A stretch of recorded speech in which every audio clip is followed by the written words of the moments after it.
ခေမောကြီး10ပါးကိုပြမမိရင်ဝန်ချတောင်းပန်ပါကခြေပါသလား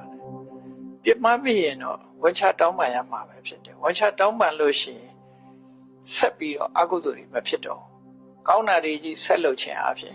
မကောင်းတဲ့အကုသိုလ်တွေကပျောက်ပြက်သွားတာမဟုတ်တော့လည်းပဲသူတို့ဟာတဖြည်းဖြည်းဘေးကိုတွန်းထုတ်ခြင်းခံရရတော့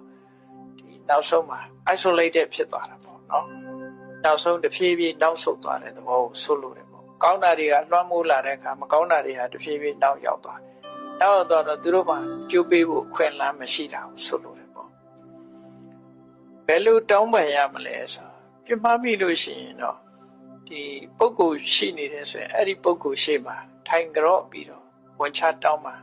ကောင်းတဲ့အပြစ်ပြမမိပါတယ်အဲ့ဒီပြမမိတာ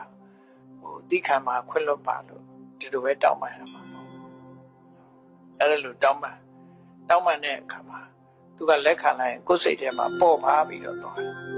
ပေါ်ပါပြီးသွားရင်နောက်ထပ်ဒီလိုအလုပ်မျိုး